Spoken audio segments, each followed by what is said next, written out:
Yeah. Hello and very welcome to the Conscious Mom podcast. Today we have got Helen, and she is going to tell you all about her, what she does, and she's gonna throw a little info and a lot of gems, I'm sure, that can be very helpful for moms, for parents, for caregivers, and for the conscious individual who is taking care of guiding any child into the best possible version of who they be. So what do you do, Helen? Oh, thank you so much, Maya. It's great to be here. Thanks for inviting me on. So my name's Helen Wilkes, and I am a clinical solution-focused hypnotherapist. So before I ever was a hypnotherapist, I was a mum first, and I have two children. One of them is neurotypical, and he is 24 years old, just about to move out of family home in with his girlfriend. And then I have a daughter with a learning disability who is 22 years old, and she lives at home with us at the moment. My husband and I spent 15 years raising the kids in Canada before returning back to the UK.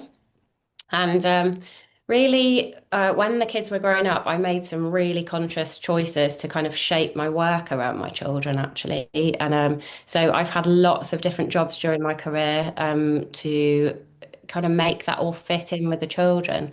So I ran a marketing consultancy. I worked in a school so that, I was off in the school holidays. I even walked dogs. I did lots and lots of different types of work. Also, I could be there basically when they came home from school, which I am just so grateful that I was able to do that.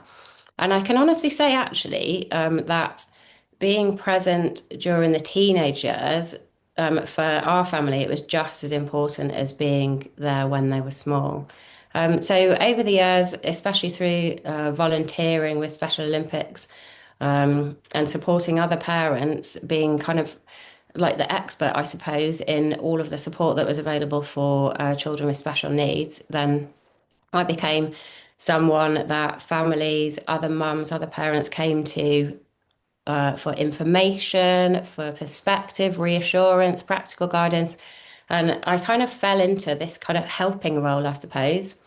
And then once my kids started becoming just that little bit more independent and I had some time for myself, then reflecting on what I really wanted to do going forward, I decided that some kind of helping role, like counseling type role, would be good.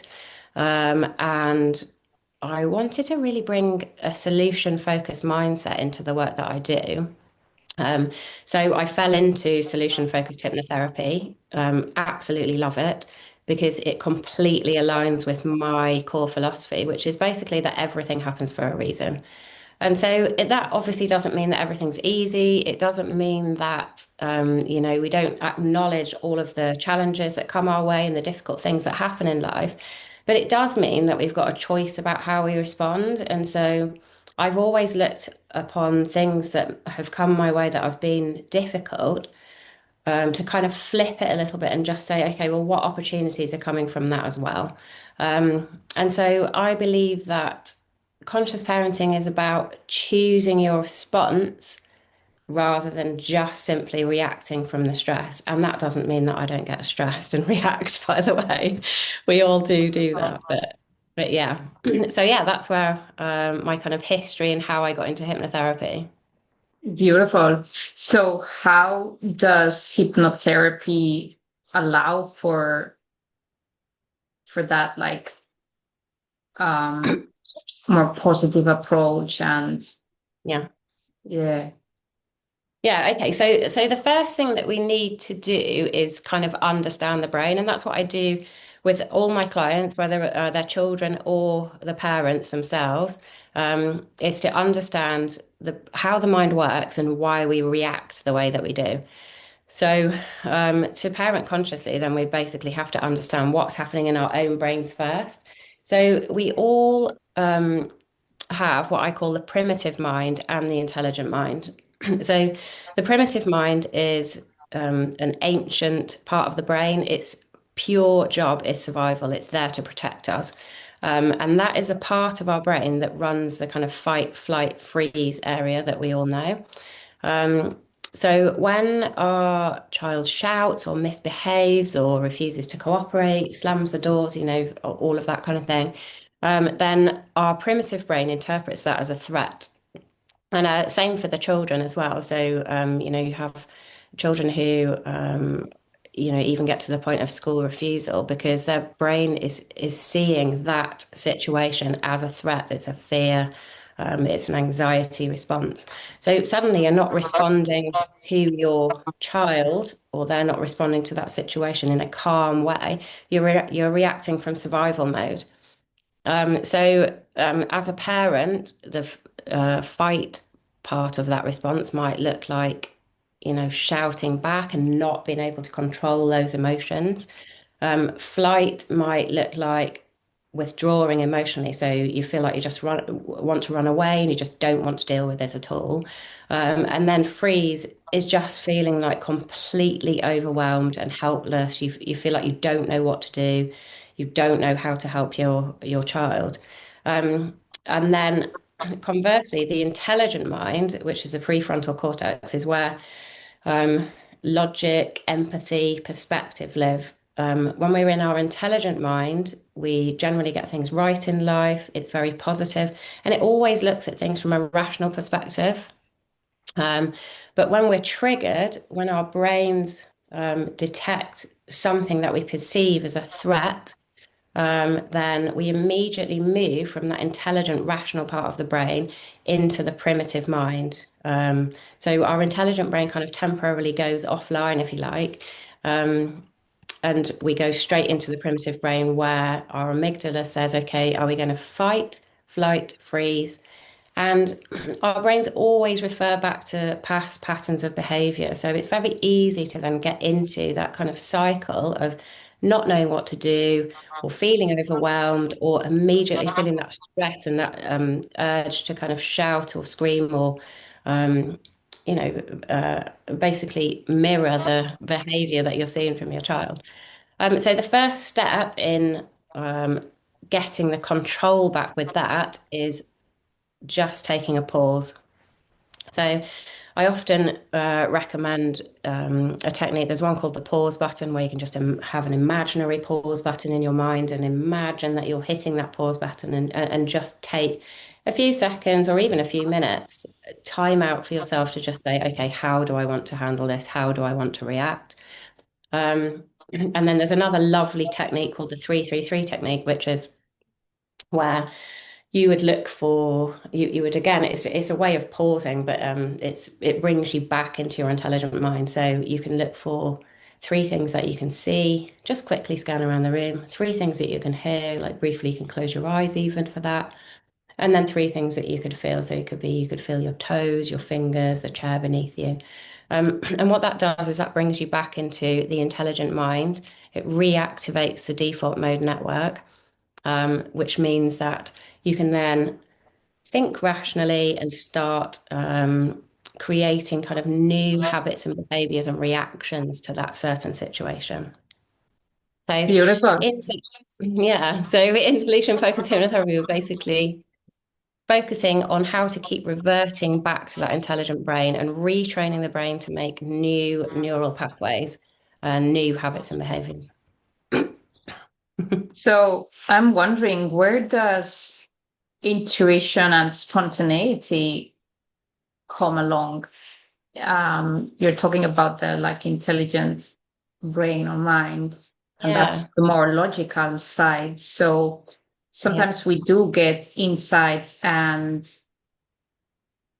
clarity through intuition and through spontaneous decisions, whilst if you can also get stuck in the rational mind and loop there yeah, in the logical mind. So it's you can also get stuck in that survival mode of I'm not going to do anything because I don't know what to do. And so if you're thinking rationally and you've got a kid who's screaming in the middle of a shopping center, you yeah, have to act right here, right now. You can't just keep yeah, looping in the logical mind either.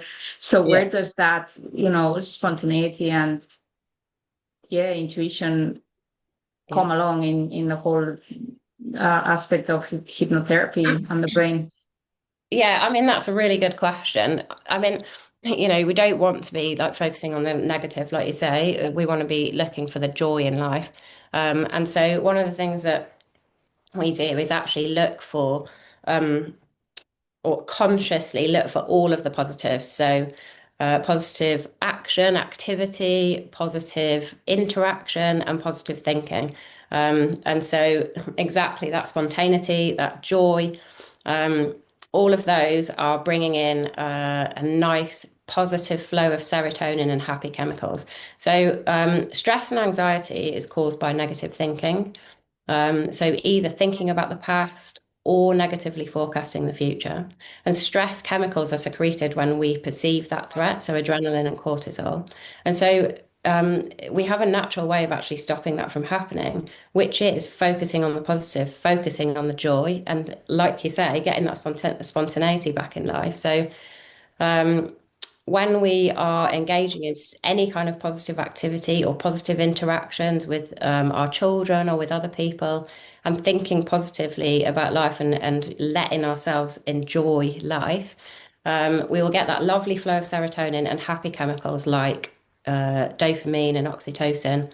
And an interesting fact is that the brain cannot secrete stress hormones at the same time as happy hormones. So um, when we're producing serotonin, dopamine, oxytocin, we cannot actually produce adrenaline and cortisol at the same time. So in hypnotherapy, I actually help empower people to focus on the positives, on the strengths that they already have, on the really good things about them and their relationships with their children, and really help them to create small goals for themselves that kind of build over time.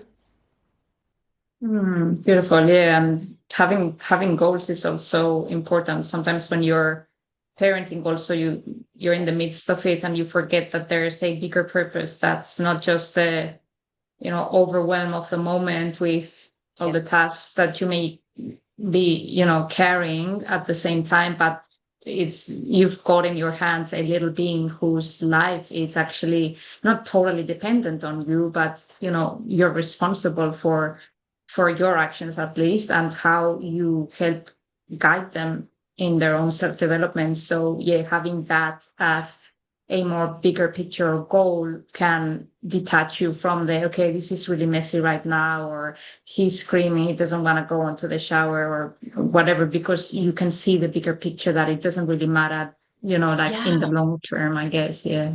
Yeah, that's Yeah, and beautiful. that's so true. And I think that's what basically a solution focused outlook is all about. It means that we don't dwell on what's wrong. And it's not denial. It's not saying that that's not something that we experience or something that's actually happening.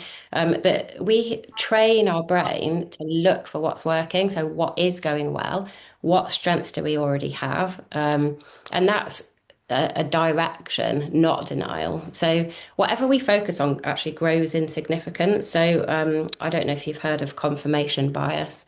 There's a Mm. lovely little example, which is, um, if you're looking for a new car and let's say that you were looking at buying a red Volkswagen or something like that, and you've been to see the car and you've researched it online and you've looked how many are for sale and how much they are, and you've done you looked at lots of information about a red Volkswagen. Then the next time that you go out driving, weirdly, you see loads of red Volkswagens. That's just how Yeah. it happens.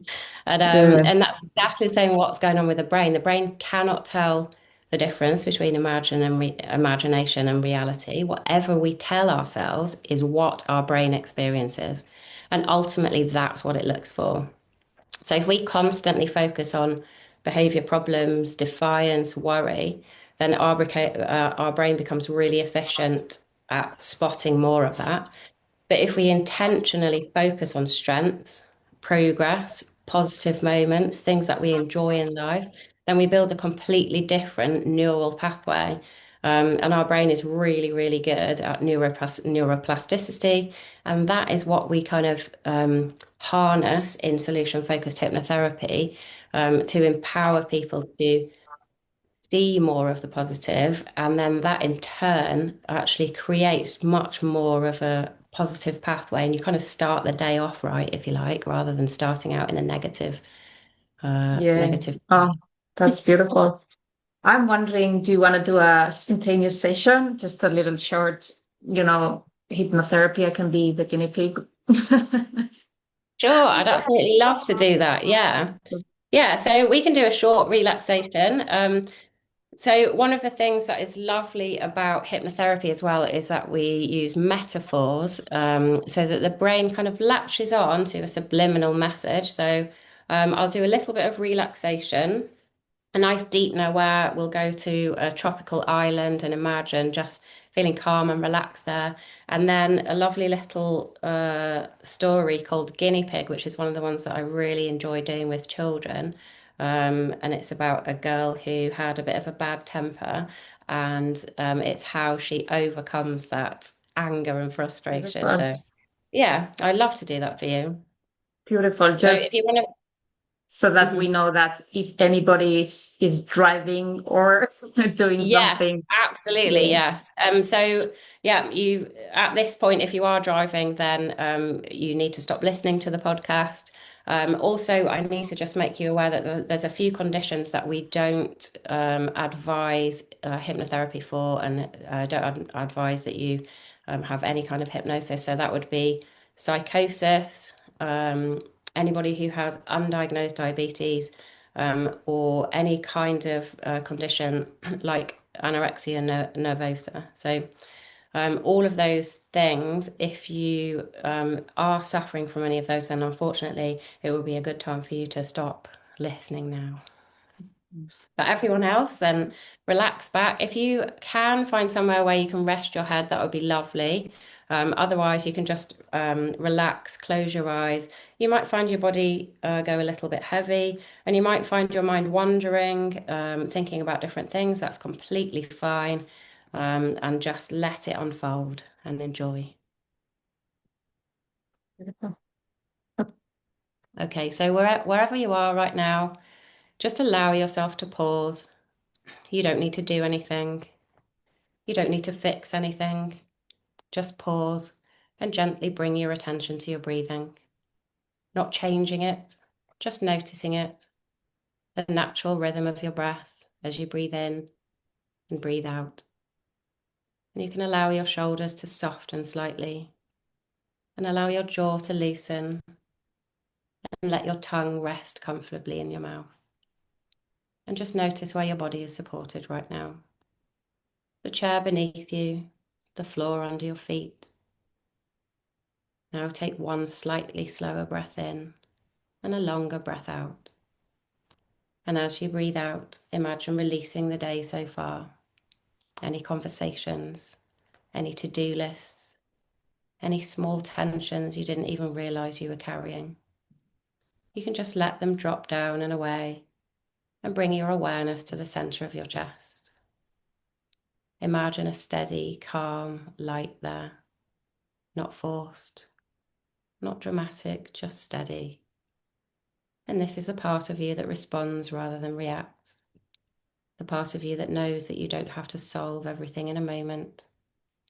And with each breath, that calm steadiness expands slightly through your chest, into your shoulders, down your arms. And just remind yourself quietly, I can pause. I can choose my response. I am steady. And as you sit here for a few more breaths, you can notice how even this small moment of awareness just shifts your state slightly. Because calm is not something you find, it's something you create, and it's always available to you. And in a moment, I'm going to ask you to imagine certain things, but it doesn't matter if you find you can't imagine all the things I'm asking you to. You might even find your mind wandering quite a bit so that my voice just fades into the background, but that doesn't matter either. The sound of my voice is going to continue to relax you, and it really doesn't matter if you don't hear a word I say, because very soon now, you're going to be more relaxed than you have ever known. And you can imagine yourself standing on the very top of a green hill on a tropical island. And you can feel the warmth of the sun on your head and shoulders, and you can see the long grasses around you, moving slightly in the gentlest of breezes. And when you look down the hill, you can see a narrow, winding path that disappears into a small forest. And beyond the forest, you can see the ocean, with sunlight from the clearest of blue skies glancing off the tops of the waves in the bay, so that the whole ocean seems to shimmer and sparkle. You begin to move lazily and easily down the path, with the ferns and grasses brushing gently against your legs as you pass, and you just catch the faint smell of salt borne in on the breeze, and become aware of the distant sound of the ocean on the shore, maybe hear seabirds calling faintly from a long way off. And you sit down and just relax, feeling the breeze across your face as you listen to my words. And now, while you're relaxing, I want to tell you a story. There was once a girl who had had a very bad temper. It was not always obvious what made the girl so cross, because sometimes she would get angry over the tiniest things. But whatever it was, she could throw things, shout, slam doors, and say cruel, unkind words. The girl's family learned to wait until her temper had passed.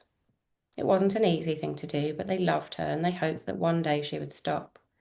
Like growing out of a pair of shoes, they hoped that she would grow out of her temper. The girl knew that her temper upset people, but she did not try and change. Which is a shame, because life has a way of teaching lessons when you don't try and learn them on your own. There were many good things about the girl despite her temper, and one of them was her love for her pet guinea pig. She adored his slanting black eyes and silky brown fur. Every morning she would clean out his cage and give him food pellets, water, and sometimes fruit. But this morning she was angry, and instead of closing the cage door and carefully fixing the latch, she slammed it, and she did not notice that the latch came loose and the cage door opened. When the girl came home that night from school, her guinea pig was gone. She searched everywhere she could think of, but there was no sign of him. Her heart was broken and she cried. She felt guilty for not putting the latch carefully back on the cage. And just as cross words cannot be undone, so the guinea pig was gone, and him being lost could not be undone. From that day on, the girl, who still sometimes felt cross, did not throw things, shout, slam doors, and say cruel, unkind words. Instead, she would listen to her anger, reason with it, and walk away from it. And each day the conversations with her anger got easier, because her anger realized it could no longer win. She changed towards others and became much calmer and easier to be around, and they believed that she had grown out of her temper like an old pair of shoes. But the truth was that the girl had promised herself that she would never lose anyone or anything to her anger again. And starting now, more and more, you will realize that happiness and unhappiness are due to your own thoughts, the way you think about situations. You will be able to shift your thoughts, the way you think about situations. You will be able to shift your thoughts to the positive aspects and look at the positive aspects of living. Enjoy every day. You will become more and more aware that if life situations are not the way you always want them, you will work to change them without frustration, without anger, without being bothered. You will work to change things that are not the way you want them, but you will do it with a calm, peaceful mind, being at ease and at peace with the universe. You will become more and more aware that everyone has problems in living, but you will also be aware that as you become more mature, that you can face problems with a calm mind, with strength and determination to work to improve them. When you cannot change things, you will accept them calmly. You'll be aware that anger and frustration do not help. You'll realize that life is too precious and too wonderful to waste it in being bothered over little things, little annoyances. Starting today, you will work to change anything that is changeable, that you can change, with peace of mind, without being bothered, without frustration, without anger. You'll be less and less worried about the future, problems of the future, dangers of the future which will never occur anyway. Most of the things you worry about won't happen anyway. You'll let the worries go. You'll enjoy the day. You'll let yourself go. You'll enjoy yourself as worries drop out of your life. And when you feel ready, you can take a deep, revitalizing breath, drawing in warmth and energy. As you awaken, bring with you a sense of refreshment and vitality. Embrace the feelings of happiness and confidence that fill you, grounding you in the now. And know that you are fully alert, carrying with you a sense of calm and positivity as you move through the rest of your day ahead. And gently and slowly just allow your eyes to open, returning to the present moment at your own pace. Mm, that was I'll have so you know. beautiful. Oh, yeah. And I can see how, obviously, for kids, it's also so Mm. amazing, not only meditation, Yeah, but also hypnotherapy. Sometimes we have a little bit of a stigma, but this has been to me amazing because you can explain it through the conscious mind and the intellectual mind, like we were talking about before, but it's actually that other side that you know the practical side, when it comes through, then it's like, yeah, can't you just have to feel it. So I yeah, it's very thank you. empowering Yeah. as well. Yeah, I think for kids especially, it's really empowering because they are making their own choices. Nobody's making decisions for them, and I think that's one of the things that's really powerful about solution-focused hypnotherapy. Yeah. Yeah, and the empowerment, which is something important in conscious parenting, because as we say, you put the child at the center, even though that can be misinterpreted, but the child is the center of his or her own evolution. So Yeah. it takes it away from the authoritarian kind of approach. So I am just going to wrap it up here because I'm sure whoever has joined the session is going to feel really cocooned and relaxed. And even if they have done this with their kids, it's good bonding time now to reinforce that positivity, and would love to connect with you and chat with you some other time. But we will leave your contact details also, so that any moms who are interested can get in touch with you, as they can see and feel you can do these sessions online, which is something also a little bit woo woo for some people. How can you do any energy work online? And Yeah. if you It's feel amazing, it, isn't it? Yeah. yeah, it's just the tapping into a different world that we're not used to with the intellectual mind. Yeah. So yes, thank you so very much for joining us, and hope you have a very blessed day, and we shall keep in touch. Yeah, you're welcome, Maya. It was really lovely to chat with you today. Thank you. Bye bye.